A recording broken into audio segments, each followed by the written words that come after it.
The Pittsburgh Steelers pulled off a major upset over the Buffalo Bills, 23-16 in Buffalo in their season opener. I'm Chris Carter here on the Locked On Steelers podcast. We got player of the game. We got a lot of analysis to break down, both on offense and defense for such a big Steelers win. Let's get into it.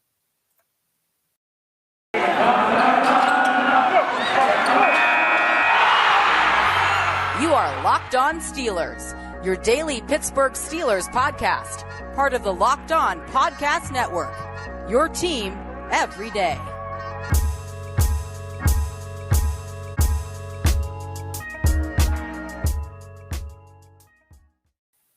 And welcome to the Locked On Steelers podcast. I'm your host, Chris Carter, bringing you your daily dose of all things on the Pittsburgh Steelers.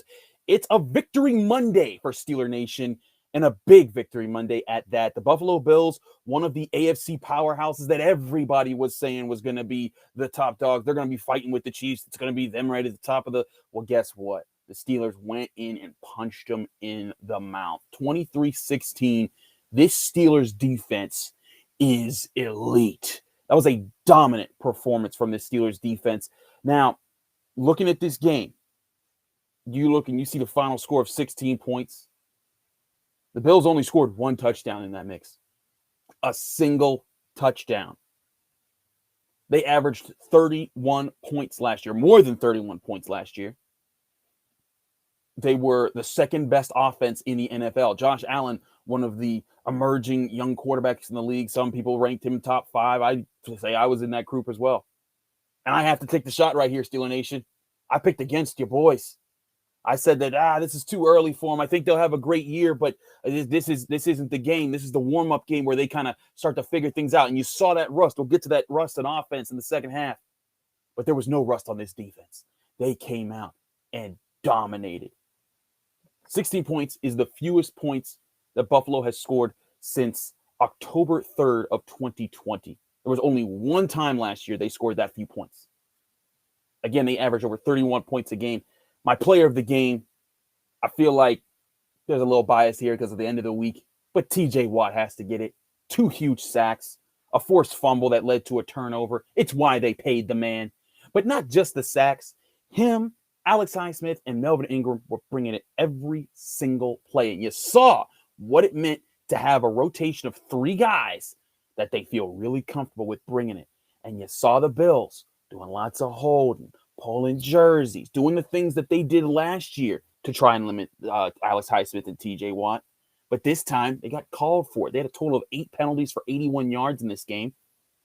And they could have been called maybe 6 or 7 more times for holding on other plays. I mean, plays where TJ Watt was literally, a man had his arms wrapped around his waist and tackling him as he was chasing after Josh Allen. But the Steelers found a way to rise above not even getting those calls. It was a stellar performance. I got to look around the defense because it was a team effort. It wasn't just the pass rushers that did it. It wasn't just TJ Watt and Cam Hayward, who also had a sack in this game. The cornerbacks truly stepped up. Joe Hayden, phenomenal. Cameron Sutton, A+ grade on this game. Yeah, he gave up that 1 touchdown, but it was solid coverage, a great throw. He had 2 big breakups other than that, and he was just all over these Bills receivers. And James Pierre, for a first NFL game in the regular season, his first real action, he stood tall. This defense continued to find ways to get off the field. The Bills were the number 1 team in 3rd and 4th downs last year. They averaged, they had a 49% on 3rd downs last year and 80% on 4th downs. In this game, they were 8 of 18 on 3rd downs for about 44%, and 1 of 3 on 4th downs for 33%. That's a dip from their strength. And what makes this defense so special for me in this game is they had all this domination and only 1 turnover. Typically, you see a defensive performance in today's NFL with all the rules that give advantages to the offense. You see the turnovers are really up when the defense has a big game, because that meant, like, hey, big splash plays ended drives, and that allowed the defense to thrive. Not in this case. And sure, they had the big turnover. They had 2 turnovers on downs that they stopped, which were huge. But again, they're getting off the field the old school way. forcing you to punt. The Bills punted 4 times in this game. I believe they punted like something like 40 times last year total in 16 games. That's ridiculous. That means this defense was on fire in this game. And again, this is spread all around. Kim Hayward, I thought, played very well. Chris Wormley, I thought, played very well. I thought Isaiah Buggs, when he filled in, played very well. But the silent contributor, also Minka Fitzpatrick, phenomenal game on his part. Trey Norwood, the rookie 7th-round guy out of Oklahoma, I thought he filled in very well. They used him in the slot. They used him in safety. He never looked out of place. There was one time he got beat by Emmanuel Sanders, but fortunately for him, Josh Allen missed that throw. But for a 7th-round rookie, that was a heck of a first game against one of the best offenses in the NFL last year. But the quiet performer I thought that a lot of people aren't going to talk enough about was Devin Bush. Led the team with 10 tackles. Minka also had 10 tackles. But you saw him and Joe Schobert, who also had 6 tackles in this game. You saw them moving all over the middle of the field, taking away a lot of the things that the Bills want to do. And that's why I said these guys were going to be crucial to this game. Because the Bills, even when they did start to move the ball at different times, they had to be on point. They had to be doing the right things at the right times. But when you saw there wasn't the gimme plays over the middle that allowed them to kind of ramp up the score like they did last year. This defense stood tall against a major offensive threat. And, all season or all offseason, looking at the Steelers' schedule, you're like, oh, man, look at all these quarterbacks they got to face. They got to face like Aaron Rodgers and Patrick Mahomes and Josh Allen. How are they going to stop Josh Allen? Well, they stopped Josh Allen. Josh Allen finished with 30 completions on 51 attempts for 270 passing yards, a single touchdown. Did rush for 44 yards on 9 carries. He did a solid job there. But he was sacked 3 times. They didn't even get an interception on this man. It still felt like they shut this man down. And I wouldn't say they shut him down, but they severely limited him. He had a passer rating of 79.7. What's crazy? Ben Roethlisberger had a better passer rating. And if you were watching that game, you're like, wait a minute, how? What? But the offense started slow, but picked it up. This game was all about the defense, but it was also about how the offense showed efficiency in the second half. I want to go over that with you and break down what I really liked about the Steelers offense, even though they started out very slow, in just a minute. But first, I got to tell you about our sponsors, Run Your Pool. Football season is back, and let's make the most of it with a better way to create your custom pool at runyourpool.com, the premier sports pool hosting service. Run Your Pool makes it ridiculously easy to run a football pool with friends, family, or office mates. They offer dozens of formats, including Survivor, Pick'em, Squares, Margin, Confidence Pools, 33, and more. Run Your Pool hosts formats for NFL and college football with 1-week games, full season playoffs, or the Super Bowl. Unlike your fantasy sports platforms, Run Your Pool has options and settings to make it your own. You can even brand your pool for your local business, bar, or restaurant. Reconnect with friends and join nearly 2 million football fans to make every game action-packed this season. Check them out today and get $10 off at runyourpool.com/lockedon or use our promo code LOCKEDON at checkout. Anywhere, everywhere in the world, Run Your Pool helps friends and colleagues compete. The NFL season starts September 9th. Start today at runyourpool.com/lockedon and have your pool up and running in minutes. Again, that's runyourpool.com/lockedon. Game on.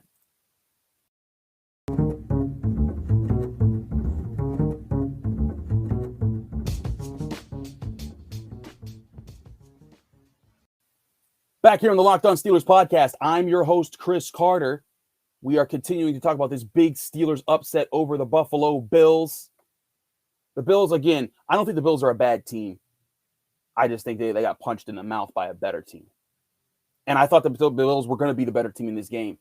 But the Steelers were more disciplined. They brought talent from different areas. Once the Bills couldn't consistently throw the ball and they couldn't work the ball to Stephon Diggs, they were in trouble.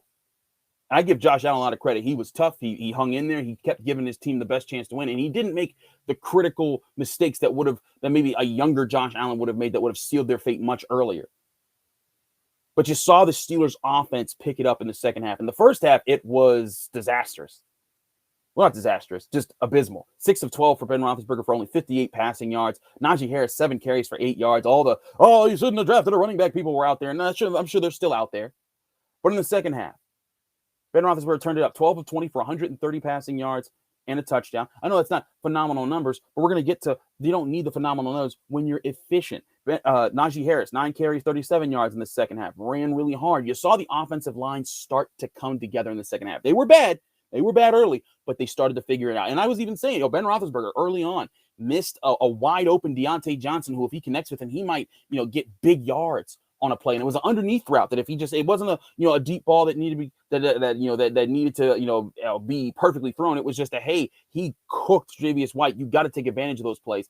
But he missed that one. He missed a pass to Najee Harris in the flat that would have gone for a touchdown. There were misplays by Ben Roethlisberger. But this was why they were insistent on making sure he returned, was that you saw the veteran leadership. You saw the franchise quarterback in him come out. He's been through these wars a million times. And when he stepped up in this game was being efficient in the second half. And what do I mean by efficient? I keep using that word.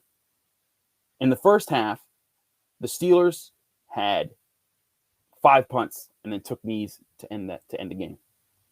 In the second half, the Steelers scored on every single possession and then ran the clock out. That's what you want. Now, granted, you want less field goals. They had 3 field goals and a touchdown, and then the game ended. But still, the efficiency of it. On the first field goal drive, 10 plays, 64 yards, 4 first downs, got into the Bills' red zone. The next drive, 11 plays, 62 yards, got into the Bills' red zone. Then the next drive, they get the ball with really great field position, 4 plays, 26 yards. That they gained, they had 26 yards added on via penalty, but they move the ball, get it in, they score a touchdown with that one, and then the field goal at the end of the game to give them the double-digit lead that forced the Bills to have to kick their own field goal at the end of the game.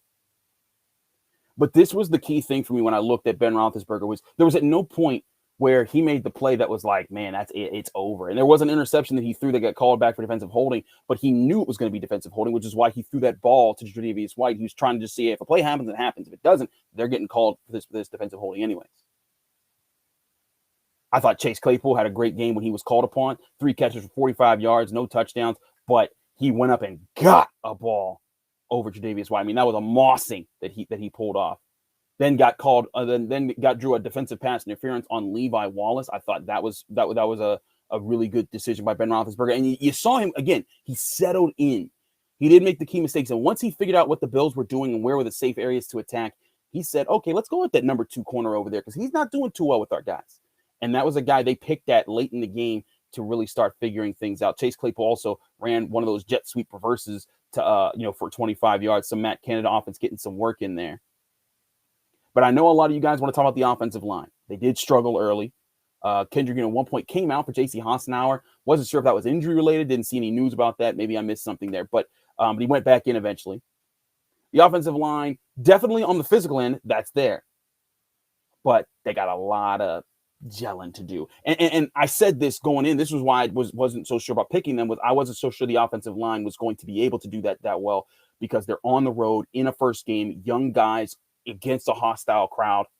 Also, shout out to Bills Mafia. Very loud during the game, but left mighty early. It was the 2-minute warning, and their boys were driving, and you saw an exodus of Bills fans leaving Highmark Stadium. That was or Highmark Stadium. That was pretty interesting there.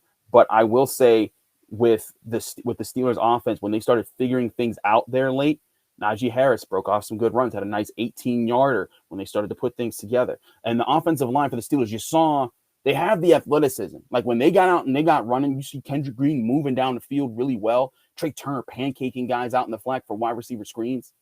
Dan Moore Jr. looking solid. Kevin Dotson looking solid. Chukwuma Okorafor still the guy that I think had the biggest question mark. They really need to see what they can do with him at right tackle. Again, Zach Banner's on injured reserve, but it looks like short term. He should be back earlier rather than later, we believe.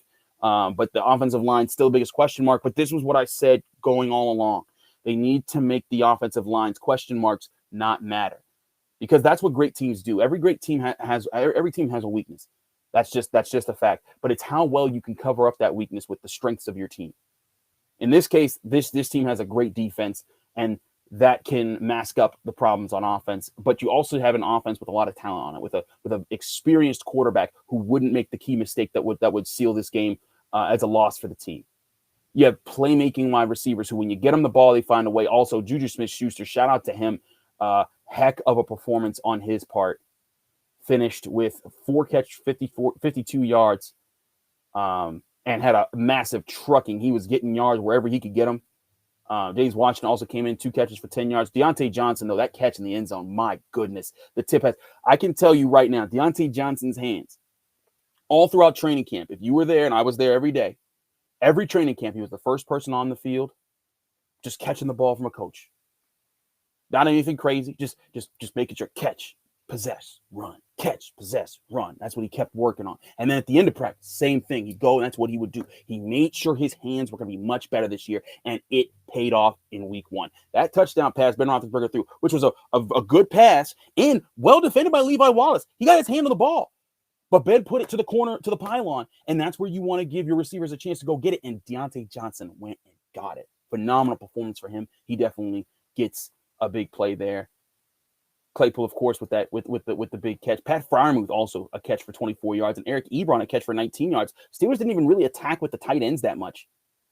Only 1 target for Pat Freiermuth, 2 targets for Eric Ebron. That was a major weakness I had for the Bills going in this game, and they didn't even really poke at it that much. And here's the scary thing. The Bills' offense and defense, they've been together for quite some time. They had all the opportunities to just come in and just pick up where they left off last year. Steelers' defense, for the most part, same unit. A couple new places here and there, but the pieces are there. But the Steelers' offense was brand new. New offensive coordinator, older Ben Roethlisberger, whole new offensive line, new running back, new tight end. And they still found a way to make plays in the big moments when the Bills were fumbling about and not being able to come up with big conversions. That's one of those things where I'm like, if these teams meet again, I'd actually really like the Steelers' chances so long as they're healthy, because that's the big thing here. You go back and look. Last year when they took on the Bills, they didn't have Bud Dupree, they didn't have Devin Bush, they didn't have Vince Williams, they didn't have Robert Spillane, they didn't have Joe Hayden. They were just missing players left and right. When this defense, all they were missing was Stephon Tuitt, and again, Stephon Tuitt, one of the better players on this defense, and they still went in there and dominated this Bills offense. Really impressive stuff there when you look at this Steelers team overall. Can't say enough about what the defense did, but the offense figuring it out. And this is where I'm at with this team. That offense can continue to grow if they can just consistently grow at a pace where, say, by week 8, then you're expecting them to put more points up on the board. Then the offensive line's coming together, making life easier for Najee Harris. I think he ran hard in this game. The Bills were just not going to let him go anywhere. But if they start doing that, then this team can really take flight. But even we forget down the road, forget what might happen in the future, though we will talk about that in a minute. Right now, this team is 1-0 against a major AFC team, against a team that a lot of people, including myself, have picked them to lose against. So now, TJ Watt, after the game, talking to the media, said the sky is the limit. I believe he is correct. We're going to get more on that in just a second. But first, I got to tell you about DirecTV Stream, one of our great sponsors. Does this sound familiar? You've got one device that lets you catch the game live, another that lets you stream your favorite shows, and you're watching sports highlights on your phone, and you've got your neighbor's best friends login for the good stuff. It's a lot of different things, right? Just to watch some television.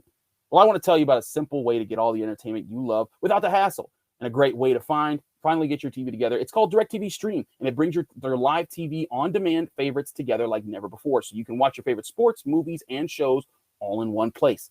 That means no more juggling remotes and no need to buy another device ever again. And the best part, there's no annual contract. So get rid of the clutter and the confusion and get your TV together with DirecTV Stream. You can learn more at directtv.com. That's directtv.com. Compatible device required. Content varies by package. And we're also brought to you by Built Bar. If you want a healthy treat that tastes like a candy bar, Built Bar is the protein bar for you. The official protein bar for the U.S. track and field team, and it comes in so many different flavors.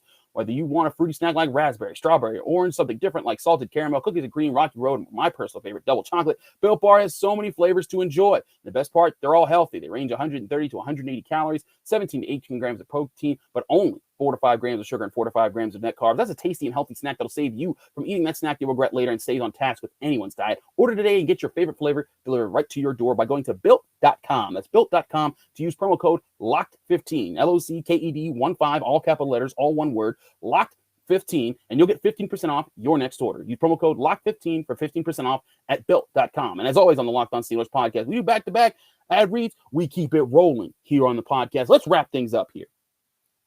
I take this on the chin. I picked the Steelers to lose. But yeah, no.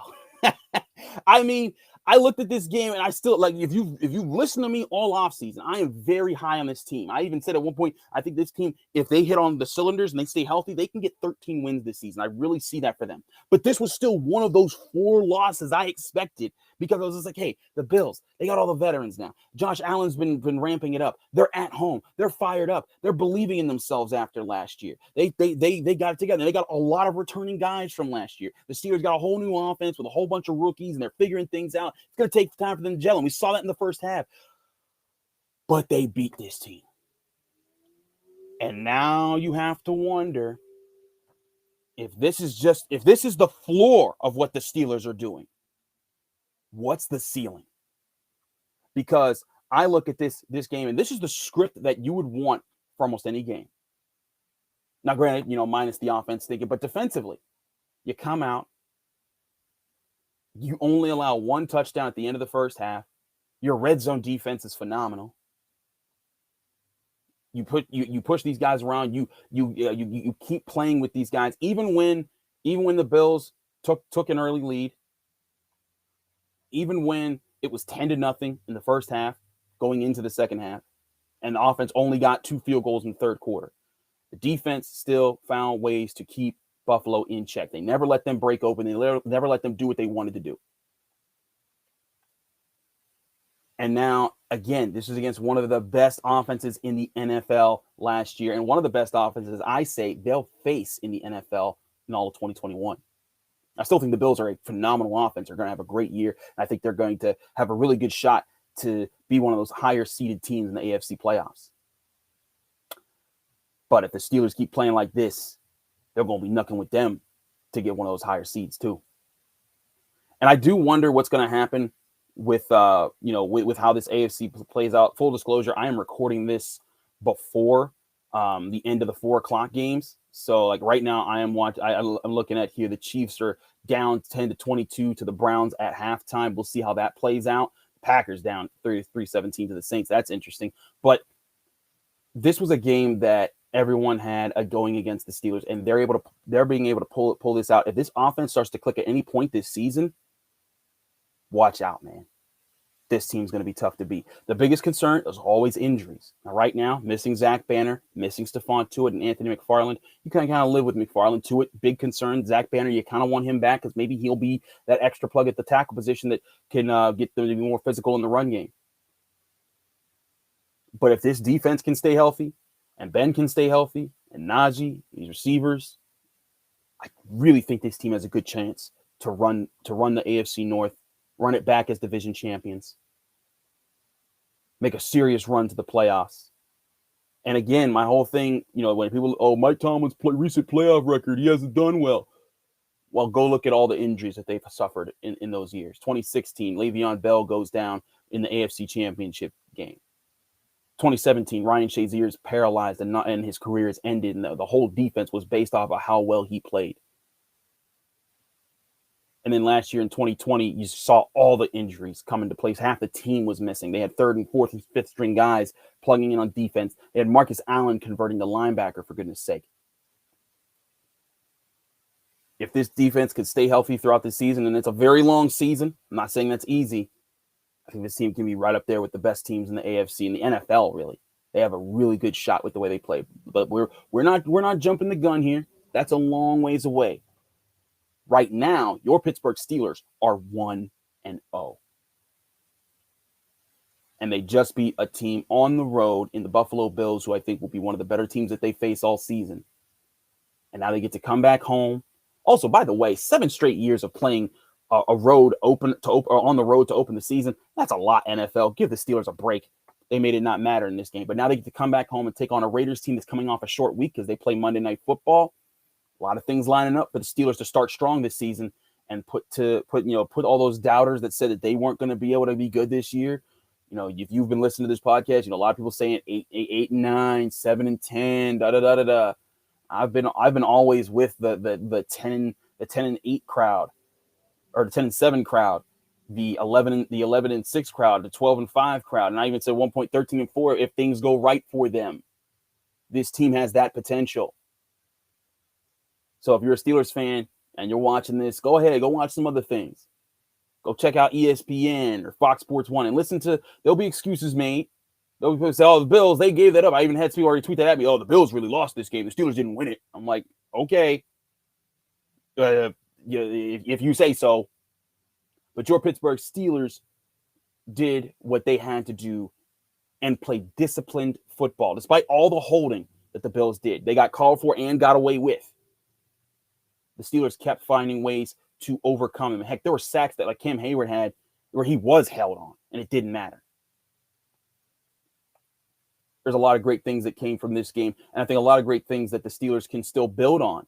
Lots of lessons to learn. That's always important, is that you don't want to be too high off of that first win. I think that they feel like, hey, that was a big win, but a lot of things to clean up. But, man, it's a lot better to clean things up when you're 1-0 coming off a big road win against a really tough opponent. And a team that's gotten away with beating the Steelers the last 2 years when the Steelers have been hurt up.